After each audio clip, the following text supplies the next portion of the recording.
The short winter day was coming to an end in the settlement at Shady Valley when there was a loud knock at the farmhouse door. Yes, Thorhall opened the door warily. The night had been disturbed by thumps and bangs and noises on the roof yet again, and another sheep had gone missing.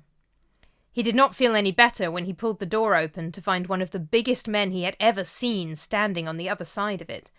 The man was so tall he seemed almost a giant, and heavy-set and muscular with it. His bright blue eyes stared at Thorhall, unnaturally wide open, and his hair was wolf-grey. "Skapti sent me," the stranger said gruffly, "to look after the sheep." "Oh, yes, right. Glam, isn't it? Thank you," said Thorhall awkwardly. "I can only work for you if I can make my own decisions," said Glam.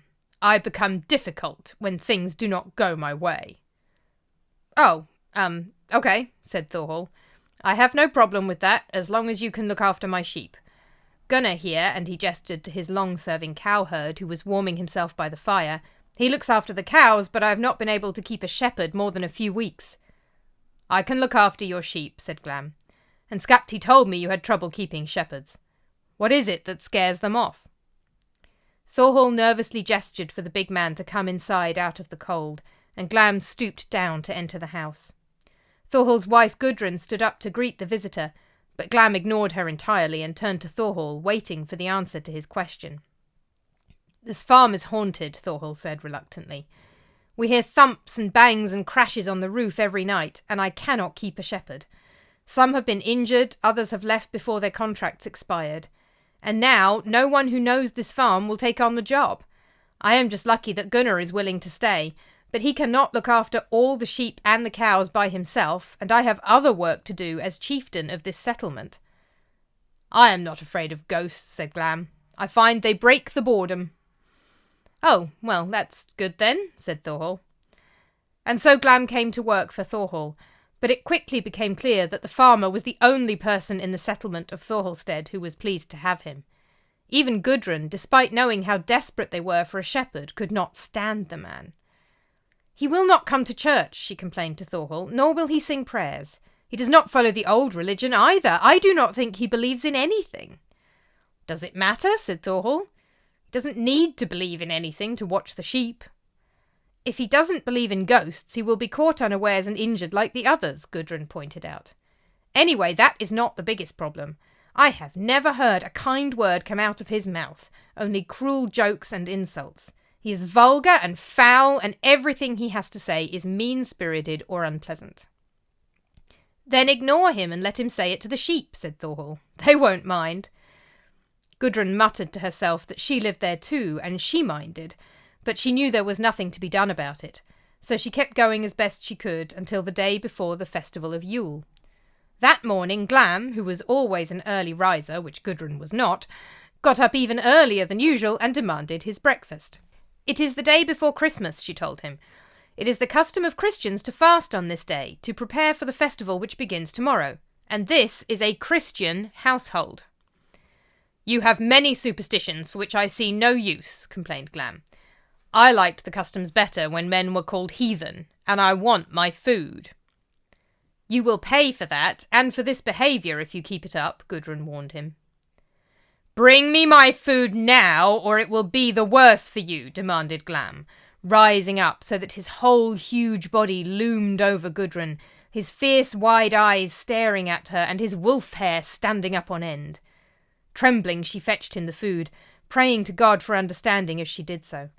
To her immense relief, he went outside as soon as he had finished eating. It was snowing and the wind was howling. The noise built and built throughout the day until finally a storm broke in the evening. By then it had been hours since anyone had seen or heard Glam, but Gudrun could not bring herself to feel anything but relief at his disappearance. Gudrun and Thorhall fought their way through the storm to the church for the Mass of Christmas Eve, and still there was no sign of Glam, who had not even returned to ask for his dinner. No one they asked had seen him either. Thorhall wanted to go out and look for him, and for his sheep as well, but his friends and neighbours pointed to the drifting snow and the pitch darkness outside and told him to wait until daylight, or he would risk getting lost himself. As soon as the winter sun peeped over the horizon on Christmas morning, Thorhall gathered his most trusted friends and neighbours and took Gunnar temporarily away from the cows as well, and begged them all to help him search. They set out from the valley towards the mountains where the sheep were taken to graze. As they fought their way through the masses of drifted snow, Thorhall thought he heard a plaintive sound coming from just up ahead. Looking up, he saw what looked at first like a simple snowdrift starting to move and rustle, and realised he could hear the sound of an animal in distress coming from that direction. He rushed over and dug with his hands in the snow until he uncovered one of his own sheep, alive but cold, exhausted and trembling. Thorhall embraced the animal and sent it back down to the sheepfold with a neighbour. Over the next hour or so, most of the rest of his flock were found in the same condition, tired and cold and alone. Thorhall was starting to worry that they would lose the light and still have no answers, but as they came to the head of the valley, they found a place where the snow had been trodden down across a wide area. Stones were scattered all around the packed snow, and the ground was so disturbed that soil and grass were poking through. "There has been a struggle here," said one of Thorhall's neighbours. "Look, over here!" cried Gunnar. Lying a short distance away was the body of Glam. He was clearly dead. He was blue-black as hell and swollen as fat as an ox. The men gagged and turned away from the sight. Thorhall focused on the trampled snow around the body and saw what looked like gigantic footprints in the snow, from feet so big it looked almost as if barrel bottoms had been thrown down at regular intervals. He followed the tracks for some way up the mountain, and soon saw a thick trail of blood staining the white snow all alongside them. But eventually the tracks petered out, covered over by snowdrifts, and he could not go any further. "What do you think happened?" asked Gunnar. "He must have been attacked by the monster that has been haunting the farm," said Thorhall. "But look at all this blood! I think he injured the monster so badly in turn that it has died as well. My farm will be free!" "Perhaps," said Gunnar, not wanting to squash his optimism. "We should bury Glam decently," said Thorhall, as they made their way back towards the body. "He may not have been a Christian man, but he has done me a good turn if he has killed the monster." So the men tried to drag Glam's body back to the church, but he was so big and heavy and the snow so thick that it could not be done. They tried again the next day, the second day of Christmas, and brought oxen to pull him, but even the animals could not shift the huge man. On the third day of Christmas, they brought along a priest, and at first it seemed like the body had disappeared, as it was not where they left it. The priest, cold and tired, went home, and immediately they spotted Glam's body, lying in just the spot they were sure they had been looking only minutes before. "He will not come to the church," said Thorhall. "Bury him here." And so they piled a mound of stones on top of Glam where he lay, and hoped that would be the end of it. But it wasn't.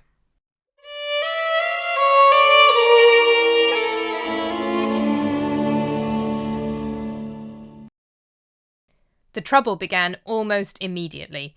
No sooner had the 12th day of Christmas passed than Gudrun, fetching breakfast before the sun was up, saw Glam standing in a dark corner of the farmhouse, staring at her with his unnatural wide eyes.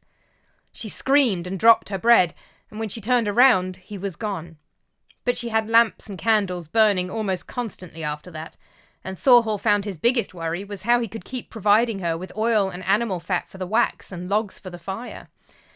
And that was not all, for no matter how much light they brought into the house, they could not light the winter night outside. If Thorhall thought the disturbances on the roof were bad before, they were nothing to Glam, who rode the roof every night until it was nearly broken, thumping and crashing and banging and stomping. Soon everyone in the settlement had seen him wandering about at least once, in the day as well as at night, and Thorhall was starting to think that he had swapped an annoying monster for a much worse and more frightening one, for several of his neighbours never recovered from their terror at the sight, and more people moved away and left Shady Valley altogether. As the days finally started to lengthen into spring, Thorhall and Gudrun got some blessed relief, and even Glam's nighttime appearances lessened.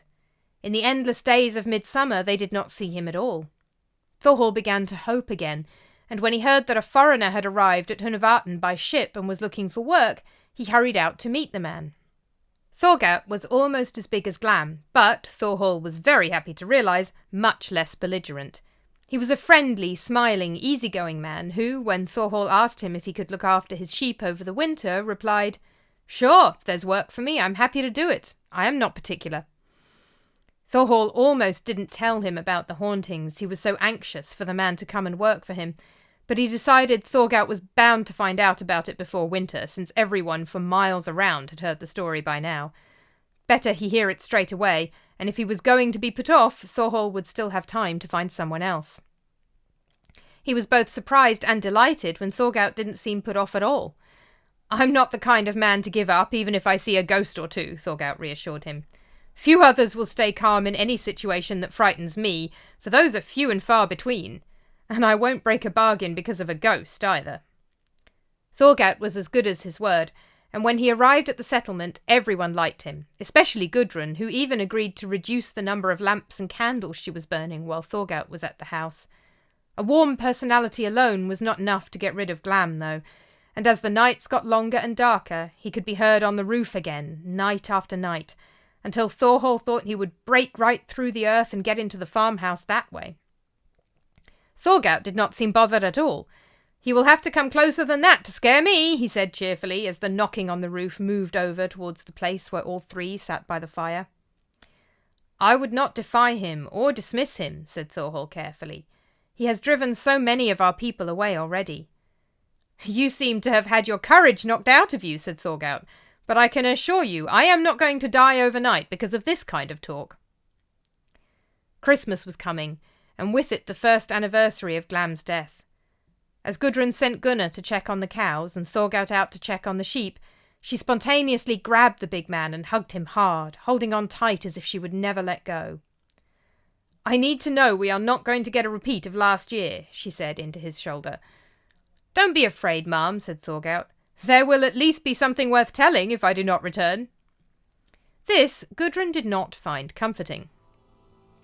It was snowing once again, another white-out Christmas. As the sun dropped below the hills, Thorgout did not come home at his usual time. Gudrun and Thorhall went to Mass with their hearts sinking, praying for a miracle, but they came home again to an empty house and the muttering of their neighbours who steered clear and would not come near them. "We must go and look for him," Thorhall told his neighbours desperately. "He may have got lost in the snow." "Are you kidding?" exclaimed his nearest neighbour. "You think we're going to put ourselves in the hands of trolls in the middle of the night in the snow? Go home, Thorhall. We will all meet you after our Christmas meal tomorrow and begin a search. I think we all know what we will find." His neighbour was right. When the sun had risen as high as it was going to on Christmas Day, and everyone had eaten their Christmas meal, all the men in the settlement went straight to Glam's rocky grave on the hillside. There they found Thorgout's body, shattered and broken. Not just his neck, but every single bone in his body had been broken, down to the smallest toe bone. A solemn procession carried his body on a bier down to the church for Christian burial. "He was a good man," said Gudrun through her tears. "He will cause no trouble." "No, but Glam is still out there," replied their neighbour darkly. When the morning of the second day of Christmas dawned, Thorhall and Gudrun woke to find everyone else in the settlement packing their things and closing up their homesteads.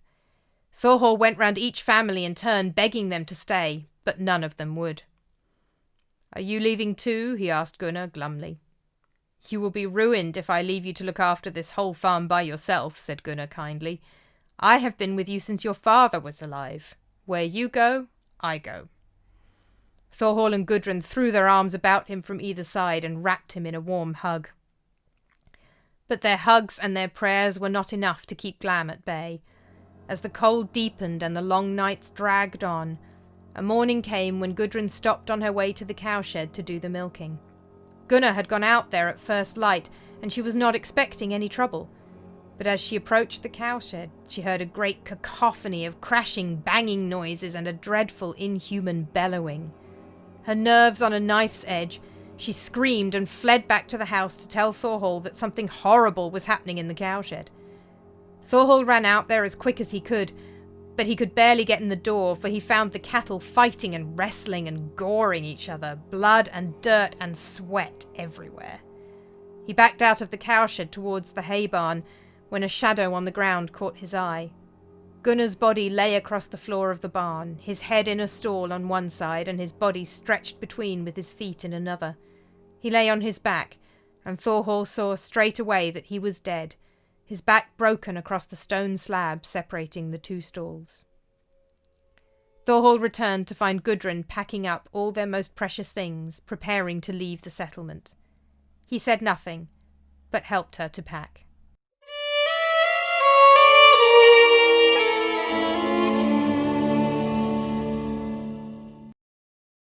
"Welcome, nephew! Come in and eat!" Grettir was relieved to get such a warm welcome from his uncle Jökull, whom he barely knew. After years of living as an outlaw, any day he got a warm welcome was a good day. "My house is becoming a shelter for lost souls and wandering men," exclaimed Uncle Jökull with a laugh, gesturing towards a miserable-looking man sitting close to the fire and warming his hands, with a woman who was presumably his wife leaning in close, her head on his shoulder and her eyes closed. The man looked up at Grettir and gave him a small nod in acknowledgement and greeting. "Hello," said Grettir, settling himself down next to the glum-looking man. "Have you also taken shelter with my uncle?" "We had no choice," said the man.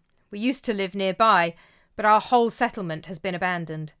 Your uncle has always been a good friend to us and has taken us in, but we cannot stay long. The threat that drove us away is making its way here too, and anyway, we have nowhere else to go." "The threat?" Grettir asked, filling horns for both of them with ale. "A ghost," Thorhall replied, for of course it was him. "We hired him to deal with a monster, but he himself has become a much worse one. He killed our friend and our long-serving family farmhand. He drove away all the villagers in the settlement where I was once a chieftain. After we left, he killed all our livestock as well, and he has been killing all the livestock in all the farms in Tunga, going further and further abroad the closer we get to the depths of winter. Soon, even this place will be at risk." Grettir watched the woman wipe a tear from her eye, though he had thought she was asleep. "This ghost or troll or whatever he is needs to be dealt with," said Grettir. "I have fought and defeated a Draugr before. I can do it again. I will go to your farm and take care of this evil spirit for you." "If you're willing, I will reward you as best I can," Thorhall said. "But do not stay long. Even if you escape unharmed yourself, I can tell you for a fact that you will lose that fine horse I saw being led away when you came in. No one who has gone to the farm has managed to hold on to their horse unscathed." "I have enough horses, whatever might happen to this one," said Grettir. Jökull had been listening and laid a hand on his nephew's shoulder. "Evil will only beget evil where Glam is concerned," he said. "Do not go near that place. It is far better to grapple with humans than with monsters." "Danger is at your own door when it has entered your neighbour's, uncle," Grettir replied. "You might want to think about how things might turn out for you if I do not go." "Well, I can see you are determined," said Jökull with a sigh. "Just remember, nephew, that luck and ability are not the same, and that we might both be seeing the future here." Thorhall would not leave Grettir to face the monster alone, and the next day they rode together to Thorhallstead. Grettir could see the damage Glam had wrought as soon as they reached the farm. The earth roof was lumpy and patchy where Glam had been riding the house all night long, and the door was hanging off its hinges. That first night things seemed quiet, but when they got up the next morning, the stable door had been smashed in, and Grettir's horse had been dragged out and every bone in its body broken. "You should go," Thorhall told Grettir hoarsely as they dug a grave. "There is nothing to be done here. Go and save yourself. You will certainly die if you face Glam, like Thorgout and Gunnar did before you." But Grettir was not moved. "For my horse, I will take no less a price than seeing this creature," he said. That night, while Thorhall locked himself firmly in his bed-closet, Grettir stayed out in the turf house. He kept all his clothes on, and lay down on a bench across the front of Thorhall's bed-closet, and pulled a rough sheepskin cloak over himself to keep warm, for it was snowing and a bitter wind was blowing again.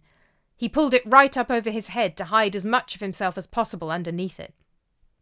He and Thorhall had put a makeshift door of wooden planks across the gaping hole left where the door had been pulled away, and the wooden wall separating the entrance hall from the main hall had been broken through as well, so he could see the whirling snow against the moon from where he lay, until the clouds came over and the moonlight disappeared. He kept a lamp burning nearby in the hall all night long. About a third of the night had passed when Grettir heard the thumping sound of something climbing up the walls onto the roof of the house. Over his head, he heard the unseen creature beating down on the roof with its heels, every timber in the building creaking with each impact. After what felt like hours, but can only have been minutes, he heard shuffling and movement coming back down the walls of the house, and the makeshift door was pushed open from the outside. A strange and horribly deformed head with greatly oversized features poked itself through the flimsy door and stared straight at Grettir. He turned his head away from the glare of its piercing blue eyes in the light of his lamp. But he lay still as the huge thing pulled itself into the farmhouse and stood tall, so tall its head reached the rafters, and it braced its arms on the crossbeam to peer all around the room. The thing came slowly across the room to the bench where Grettir lay. It tugged at the sheepskin cloak, but Grettir braced his feet against the raised board at the end of the bench and did not move. Glam pulled at the cloak again, much harder, but still Grettir braced himself and stayed put. But then Glam pulled a third time with both hands, and Grettir was pulled from the bench and the cloak was ripped in two. Grettir did not waste time, but darted under the creature's huge arms and tackled it, grabbing it around the middle and trying to throw it over. But Glam simply grabbed Grettir's arms with a grip so strong he was barely able to push and wriggle his way to freedom. Grettir fell back against the bench, and the two wrestled. Locked safely in his bed closet, Thorhall heard everything but was far too terrified to move, and he lay frozen in place, feeling the thumps and crashes against his thin wooden bed walls as the two fought right next to him. He could hear smashing and the sound of wood breaking, for Glam and Grettir were destroying almost everything in the house in their desperate struggle. Grettir realised that Glam was determined to pull him out of the house and get him outside into the snow and the darkness. He held out for as long as he could, grabbing everything he could lay his hands on, bracing his feet against every bit of furniture they touched. But it was no good. Glam's strength was just too much for him. As they reached the empty doorway, Grettir changed his tactics. When Glam pulled him right up against his monstrous body, Grettir suddenly switched gears and pushed at him as hard as he could, so that Glam fell backwards through the doorway, his shoulders ripping off the doorframe and breaking apart the roof rafters as he fell, so that clods of frozen turf fell around them. Pulled by the same momentum, Grettir fell on top of Glam as they both tumbled into the snow. Just as they fell, the clouds parted and the moonlight shone down on them. Glam stared up at the light, and Grettir found himself nose to nose with the creature's strange, distorted face, those piercing, bright blue eyes staring upwards out of its twisted, protruding features. Ever afterwards, Grettir always said it was the only sight that had ever truly terrified him. He froze, motionless, pinning the creature down, but unable to finish it off. Glam turned to look Grettir straight in the face. "I have more evil power in me than your average white, outlaw," he said. "You have shown great determination in finding me, but you will get no good of it. Whatever strength and stature you would have reached if you had never come here, you will now be only half of what you could have become. I will not take from you the strength you already have, but I have the power to prevent you from ever becoming stronger. You have become famous because of your great deeds, even though you are a killer and an outlaw. But from now on, you will fall ever deeper into outlawry and murder. Everything you do will turn against you, bringing bad luck and no joy. You will be forced always to live in the wilds alone. And I lay this curse against you as well. These eyes of mine will always be in your sight, and you will find the solitude unbearable until it drags you to your death." And his horrible eyes with their weird blue light stared straight into Grettir's face. Shaking himself off, Grettir drew his short sword and cut off Glam's head before the wretched monster could utter any more curses. He placed the head against the monster's buttocks and called to Thorhall that it was safe to come out. Together they burned Glam's body all night and all the next day until only cold ashes remained. These they buried as far away as possible from anywhere either people or livestock were likely to go. When they returned to the farmhouse, despite the broken doorway and the cold wind, Grettir simply sank into Thorhall's box bed, the only item of furniture undisturbed, and lay still, easing his stiff muscles and joints. "I promise I will reward you handsomely," Thorhall was saying excitedly. "You have saved my farm and my settlement. You will have a new horse, of course, a fine horse, and fine clothes, for I see yours have been ripped to pieces. And gold! I can give you gold, too. I don't have much, but what I have is yours. Grettir listened and nodded his thanks, but with little enthusiasm. He would not close the door on the box bed, and he insisted on keeping a light on all night long once more, even though the threat had gone. When he tried to rest, he could still see Glam's terrible bright eyes boring into his skull. And from that day he could never travel alone at night, and was as frightened of the dark as the smallest child. The end.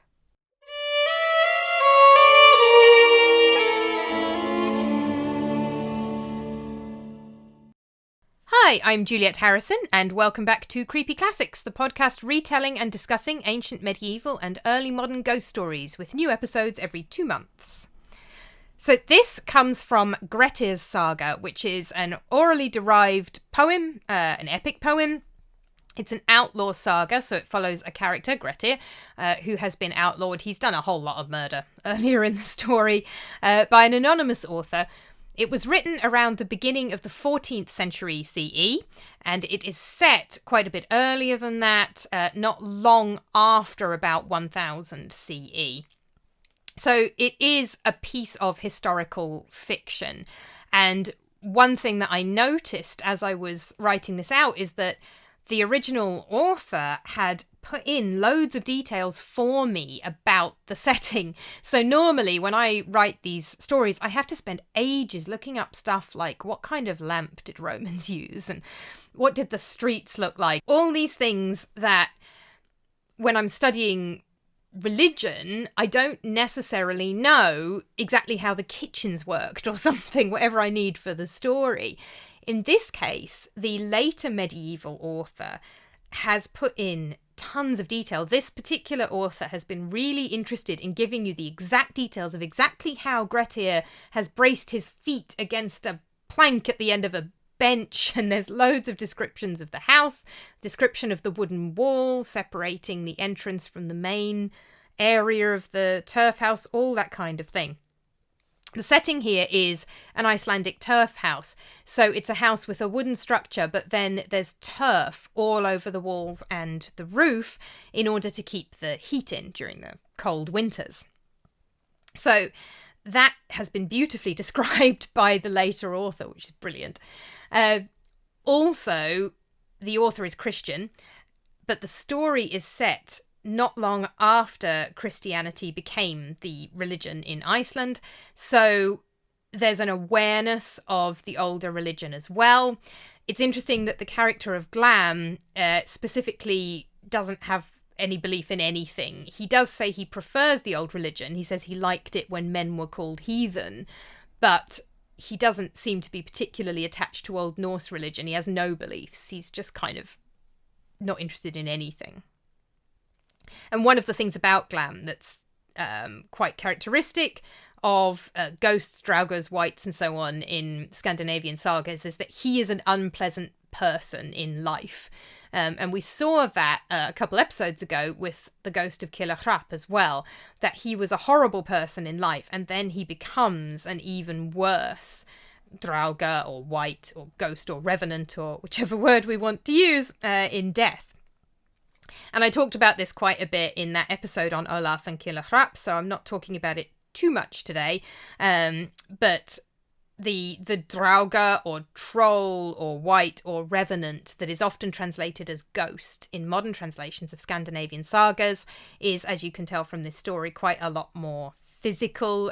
You can physically fight them. This is not the kind of insubstantial ghost that we see either in Greek sources, where ghosts are more often insubstantial, or in more recent sources like Victorian ghost stories or something. Scandinavian sagas are really, their monsters are better described as revenants than ghosts. I guess we use ghost partly because it feels more natural, it's more common usage in English. We don't talk about revenants very much outside of something very archaic and Victorian sounding or something very formal. So I guess people prefer ghost because it's just a more commonly used word, but it doesn't really describe what they are terribly accurately.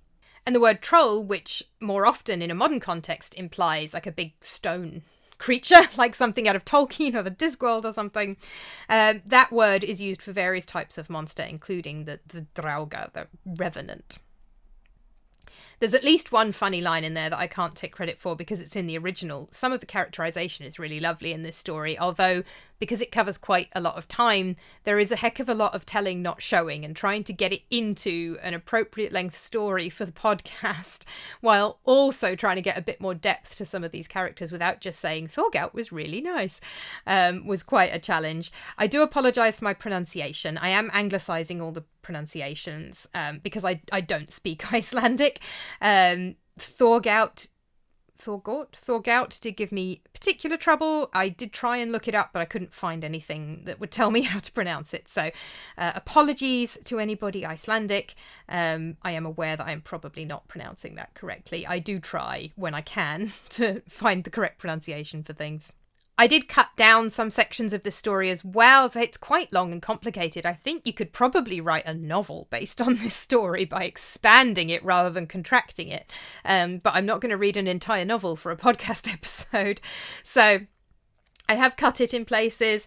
I've cut down the beginning where Thorhall goes to the booth of a lawman called Skapti at a summer all thing, which is a big meeting. This is one of my recent discoveries. A thing is an Old Norse word for a meeting, an assembly, and it's literally thing with a capital T. I love it. So he talks to this lawman called Skapti and explains the problem, and Skapti says it will send him Glam, and then he meets Glam in the woods on the way home, and I cut all that down. There are no woods in Iceland now, but there were back then. They were all chopped down for the turf houses and bed closets and things. Glam seems to be a slave of some kind. He is given some choice in whether he works for Thorhall or not, so it's a little bit unclear exactly what his status is. It is safe to say he is low status, which is also interesting. There are frequent references to him that have been translated in the English translation I was using as slave. I don't know enough Icelandic to know the exact original word or its connotations. He definitely seems to be some kind of slave or serf or somebody who is not his own person, while at the same time having a bit more choice in what he does than, for example, a Greek or Roman chattel slave who would literally just be bought and sold and told what to do. A bed closet, by the way, is an enclosed box bed closet that was used throughout the medieval and into the early modern period to stay warm. So it is literally like a box. And you can lock yourself into it, as Thorhall does toward the end of the story. I also cut out one of the victims in the saga. Thorhall's daughter also dies, but it says that there's a bunch of attacks on her and then she dies, but it says it really quickly. It's barely described. And also, not only would that make the story even longer, but it would change the tone if, it's bad enough that poor old Gunnar the cowherd, who I had to name, by the way. Gunnar means bold warrior. He's not named. Again, low status, doesn't get a name in the story. But I wanted to give him one. So it's bad enough that poor old Gunnar the family cowherd dies. If I killed off Thorhall's daughter, then that would be so tragic that it would need to take up time and space, and it would alter the tone. So I just cut the daughter altogether. I decided there were enough victims without her. And I also tweaked how often Thorhall keeps going back to the farm after they've left it, keeps trying again and again and again. I placed him at Jokel's place, where in the saga Grettir just kind of hears about it from the people there. And I reduced 3 nights to 2 at the end to speed up the conclusion a bit. Most of this story, of course, takes place in winter. Medieval Iceland had basically 2 seasons, summer and winter. Most of Iceland is not actually in the Arctic Circle, but it's not far south of it. So I made a reference to endless summer days at one point. Technically, Iceland, or most of Iceland, is not in the land of the midnight sun, but it is so close to it that the days in the summer would feel nearly endless, and certainly compared to the extremely short days in the winter. And so many Icelandic ghost or Drauga stories take place in the winter, and especially around Christmas or Yule. That darkest time of year, and they are very closely associated with the danger of darkness, which is, of course, extremely important to this story, where Grettir is not only cursed by Glam, and that curse plays out over the rest of the saga, but he also ends up with a lifelong fear of the dark as a result of this experience.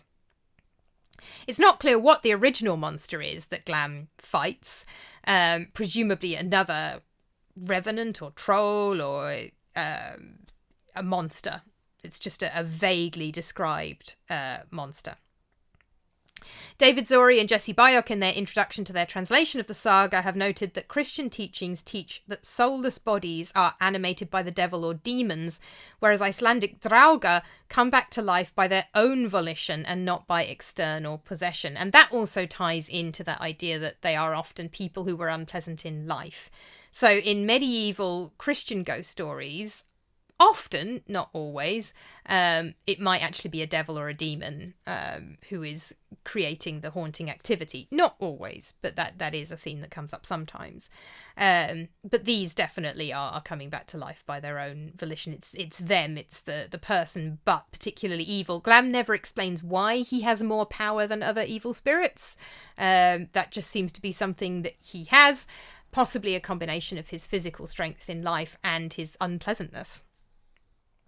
Icelandic revenants also have an interesting habit of riding the roof, which comes up many times in this story and elsewhere. So the roof is, of course, turf. It's frozen sod turf. Paul Barber has wondered if there is some kind of natural phenomenon causing noises and even shifting in the turf roof in the winter when it freezes that might lead to these stories, so people hear sounds in the roof and then maybe even see some disturbance and assume that something must be on the roof.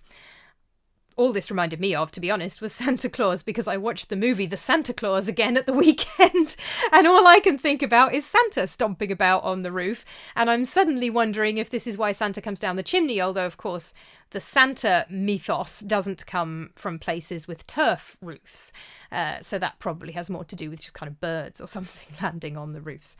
But this is very distinct about Scandinavian revenant stories, so that would make sense if there's something about a turf roof in freezing conditions that causes it to make weird noises. That would explain this otherwise quite strange trope where these ghosts or revenants ride the roof. So as I mentioned, this story is set just shortly after Iceland converted to Christianity in 1000 CE. In Norway, obviously the story is set in Iceland, in Norway, Snorri Sturluson's Heimskringla saga credits Harken the Good with shifting the date of the Norse pagan festival of Yule from the 14th of December to the 25th of December to match Christmas. So presumably something similar happened in Iceland. Yule was shifted to the slightly later date, and the word Yule carries on being used more or less interchangeably with Christmas, and that continues. The Victorians use the word Yule for Christmas, so they just kind of keep calling the festival Yule, but they shift it by a little over a week and it becomes the Christian festival of Christmas, and they use the word Christmas as well. We don't know much detail about Norse Yule for certain, but the Heimskringla gives us an idea of what might have gone on, possibly involving throwing quite a lot of blood all over the place. So for more details on that, check out my video on it on my YouTube channel, Classical JG, where I did a video on Norse pagan Yule.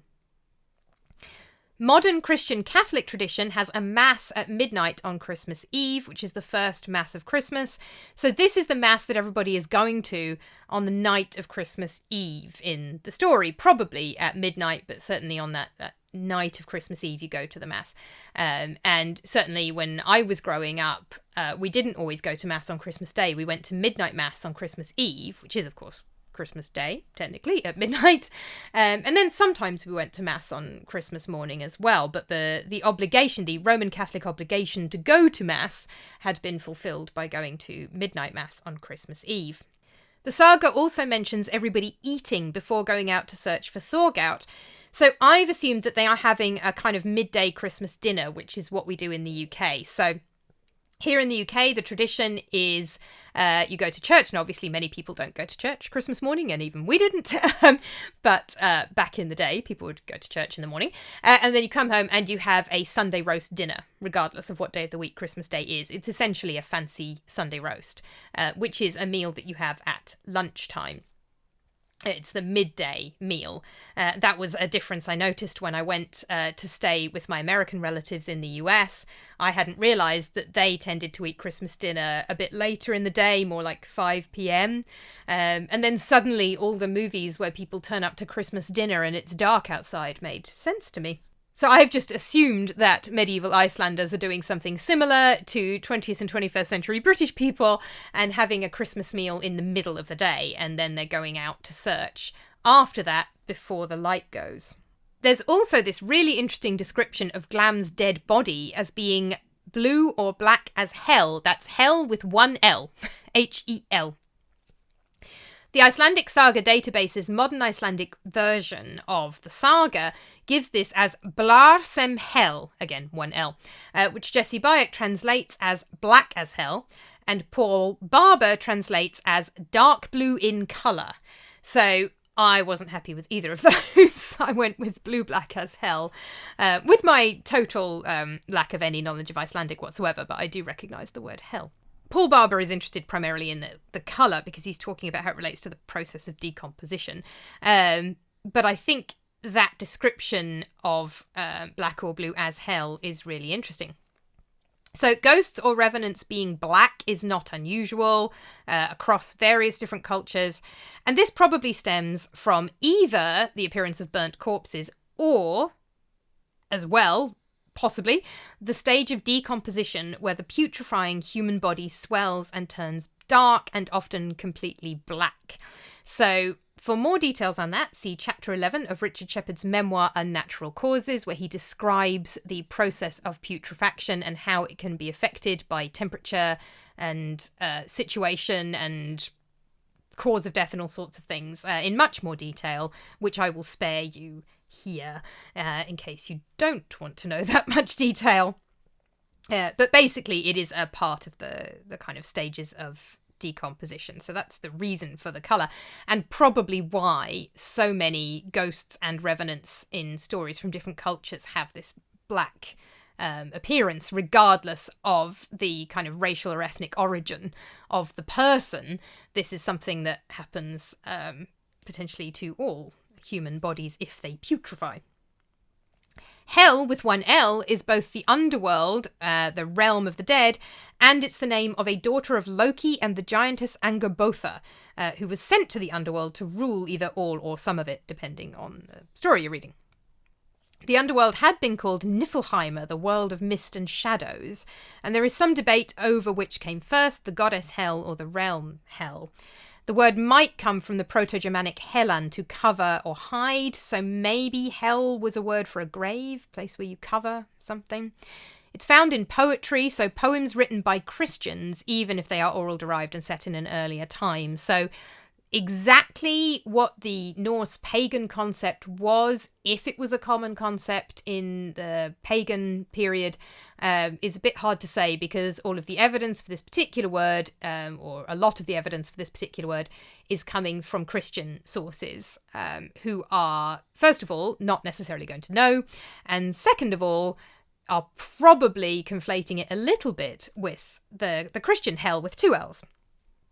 Having said that, hell with one L is a lot more like the Greco-Roman Hades than the Christian hell with two L's, because it's the realm of the dead, it's not the kingdom of the devil. So although it's dark and potentially unpleasant and associated with death and so on, it is not actively evil necessarily.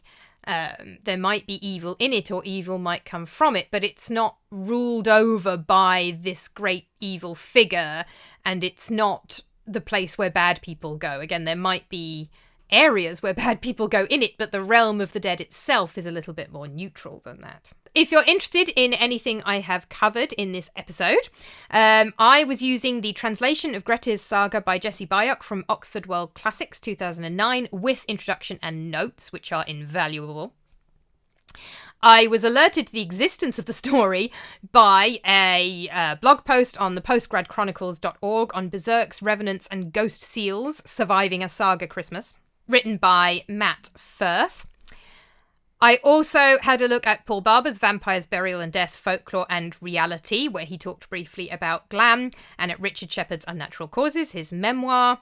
And I used an article, if you have access to JSTOR or academic journals, from Christopher Abram, Hel in Early Norse Poetry in Viking and Medieval Scandinavia, Volume 2, pages 1 to 29. Thank you so much for listening. I will be back in February with a new episode. In the meantime, I have a new YouTube channel called Classical JG, and I have new videos going up weekly, although having said that, I will take a break over Christmas and New Year's. So that will start up again in January, because I will be on holiday for the rest of December, more or less. There's a few videos up there already, so do go check that out. You can also find me on TikTok under @ClassicalJG as well. And in the meantime, happy holidays, happy any festival you celebrate at this time of year, happy Christmas if you celebrate that, enjoy working if you don't celebrate a holiday this time of year, and I will hopefully catch you all on YouTube or back on the podcast in a couple months. Creepy Classics was written and performed by Ed Harrisson, music composed and performed by Ed Harrisson. It was produced by Ed Harrisson with assistance from Newman University.